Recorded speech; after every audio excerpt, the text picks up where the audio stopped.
Listen, between the coughs of cannon smoke and the hush of 1,000 church bells, a city exhales its last breath. It is the 29th of May, 1453. On the battlements, men speak Greek, Latin, Catalan, Genoese, every tongue the Roman world ever birthed. Yet all understand the single word now echoing through, the marrow of the stone. Constantinople. They whisper it like a prayer, like a purse, like a promise they are about to break. Outside, the Sultan's artillery, 68 guns cast in bronze at the foundries of Edirne, has been hammering these walls for 7 weeks. The barrels glow like dragon forges. The stone remembers.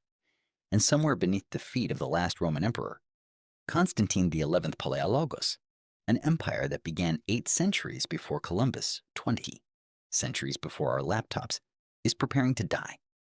How do you kill something that refuses to die? How do you bury an empire that has already survived plagues, crusades, civil wars, earthquakes, and the slow hemorrhage of time itself? Tonight we walk the ghost road between Europe and Asia, between antiquity and the Middle Ages, between memory and myth. Tonight we resurrect Byzantium, not as a footnote in Rome's long obituary, but as the 1,000-year phoenix that kept the Caesars alive while the West forgot their very name. 1852. A French romantic named Théophile Gautier steps from a paddle steamer onto the Galata Quay. He carries a notebook stained with saffron and sea salt, and he believes, because he is a poet, that ruins can speak. The Ottomans call the place Istanbul. Gautier, heir to Virgil and Voltaire, calls it by the older name, the haunted name, Constantinople. For 3 months he wanders the alleys where the smell of cardamom and corpse lime mingle. He sketches broken sarcophagi, counts the stork nests on the aqueduct of Valens, and one afternoon, sun-drunk, dust-choked, he reaches the triple-belted walls of Byzantium. There, Gautier stops. The limestone is freckled with lichen the color of dried blood. Fig roots throttle the towers like the fingers of drowned titans. A shepherd drives goats between the inner rampart and the moat where vegetables now grow. The poet closes his eyes. He hears, or thinks he hears, the echo of a 1,000-year heartbeat. And he asks the question we still ask. How did the world's most impregnable fortress ever fall? To answer that, we must rewind the clock. Back before the cannon smoke, before the crusading Venetians, before the Arab sieges, before even the name. Byzantine was invented by indifferent scholars in dusty Berlin libraries. We must return to the moment when Rome itself began to fracture, and when a new Rome, Nova Roma, rose on the banks of the Bosporus. The year of our Lord 285. On the frost-bitten Danube, Emperor Diocletian, son of a Dalmatian freedman, watches the sunrise bleed across the ice and reaches a decision no Caesar before him dared voice aloud. Rome is too large for one man. The empire must be divided, not as a temporary expedient, but as salvation. He appoints a brother emperor, Maximian, to rule the Latin-speaking West. He keeps for himself the Greek-speaking East, richer in grain, gold, and cities. Each Augustus will have a junior Caesar beneath him. 4 thrones, 4 courts, 4 armies. What could possibly go wrong? Within 20 years, the tetrarchy collapses into civil war so convulsive that men speak of the siege of every city by itself. Out of that chaos rises Constantine, son of a Balkan innkeeper's daughter, who sees in the crucified Galilean a banner under which to reunite the world. He wins the battle of the Milvian Bridge beneath a painted cross, legalizes Christianity, and now seeks a capital worthy of the new faith and the old empire combined. He considers Thessalonica, he considers Serdica, he considers Troy, city of Aeneas, ancestor of Rome. Then an astrologer whispers, Byzantium, a minor Greek port, 1,000 years old, perched like a watchful hawk between 2 continents. Constantine sails there at midwinter. The wind cuts like a whetted blade.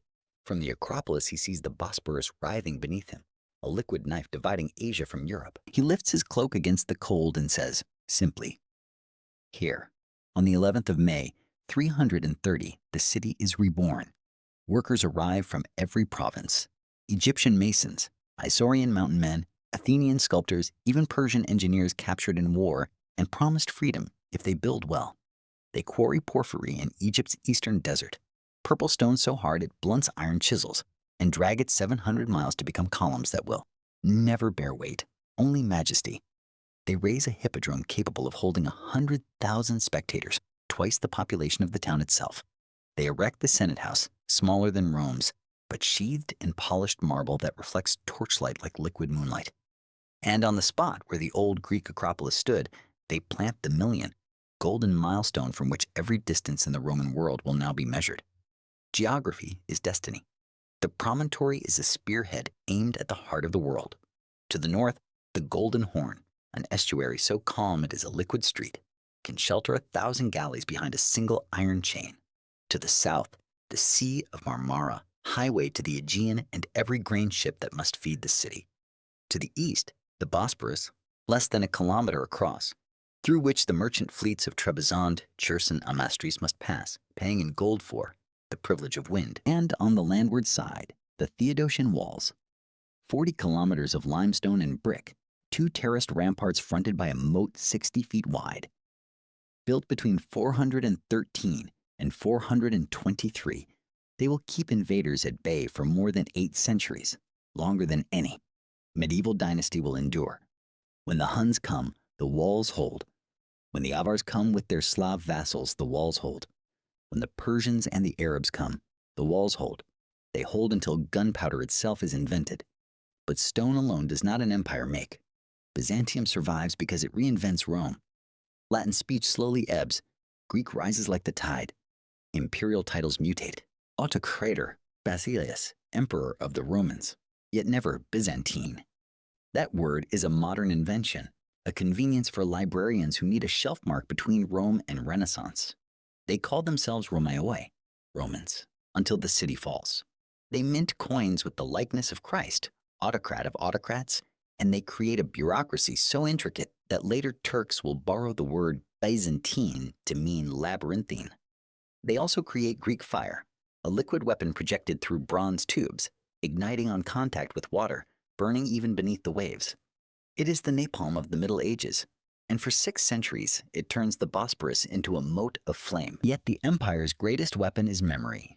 In the libraries of Constantinople, chief among them the imperial library founded by Constantius II, scribes copy and recopy every scroll they can ransom from the decaying West.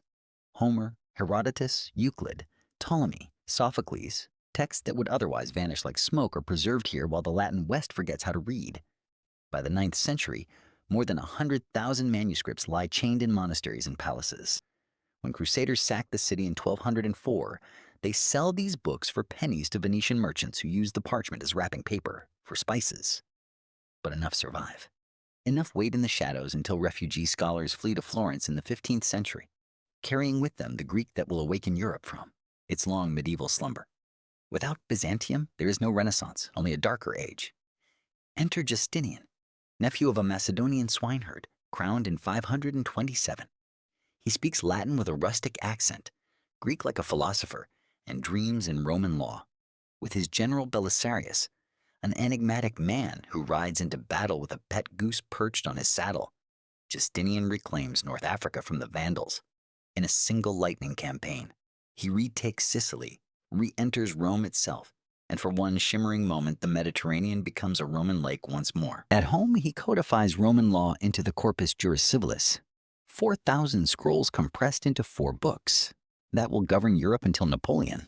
And he builds Hagia Sophia, Holy Wisdom, rises in 5 years, 10 months, 4 days. Its dome, a hemisphere of brick and mortar 100 feet across, seems to float on a ring of 40 windows so that light itself appears to be the only support. When it is completed, Justinian steps inside, lifts his eyes, and whispers, "Solomon, I have surpassed thee." For 1,000 years it will remain the largest enclosed space on earth. But Byzantium is not only stone and law, it is commerce. In the 6th century, 2 monks returned from China with silkworm eggs hidden in bamboo canes. They breed them in the warm valleys of Bithynia, and within decades Constantinople becomes the silk loom of the world. Gold thread is woven into garments so fine they can be drawn through a signet ring. One robe costs the annual revenue of a city. Silk is power, and power must be protected. The Guild of Silk Workers is granted a monopoly. Smuggle silkworms, and you are blinded. Thus Byzantium balances on a fiber thinner than a spider's thread, and yet that thread stitches together the economy of continents. But empires rot from within. In 726, Emperor Leo III, an austere soldier from the mountains of Isauria, orders the destruction of every sacred image. Icons are burned, frescoes whitewashed, mosaics chipped away. The argument is theological. God became flesh, but no image can contain the uncontainable. The people riot. Monasteries barricade themselves. The Pope in Rome excommunicates the emperor. For a century, Byzantium tears itself apart over the question, can the infinite be pictured? When the icons are restored in 843, the empire is weaker, poorer, lonelier. And Islam, born in the deserts of Arabia, has spread from Spain to Persia. Constantinople now stands alone, the last citadel of the Roman world, surrounded by a crescent moon. In 674, an Arab fleet appears beneath the walls. In 717, another, larger, arrives. 120,000 men, 2,000 ships. They besiege the city for 12 months. But the Romans have Greek fire. They burn the Arab fleet like paper. Famine and winter do the rest. Caliph Suleiman withdraws, muttering, "Verily, God loves this city." Yet the Arabs return again and again. In 718, 756, 781, until the very word siege becomes a lullaby sung to Byzantine children. Each time the walls hold, each time the Romans breathe another day. By the 10th century, the empire is resurgent. Basil II, nicknamed the Bulgar Slayer, raises an army of cavalry cataphracts armored from neck to ankle in scale mail. He blinds 15,000 Bulgarian prisoners, leaving every 100th man with one eye to guide the rest home. The Balkans tremble. Constantinople reaches again to the Danube. In the palace, the Varangian Guard, Norse giants who have walked across Europe for the privilege of serving the Roman emperor, stand silent, axes resting. On their shoulders, their loyalty purchased with Asian silks and bags of gold salidi.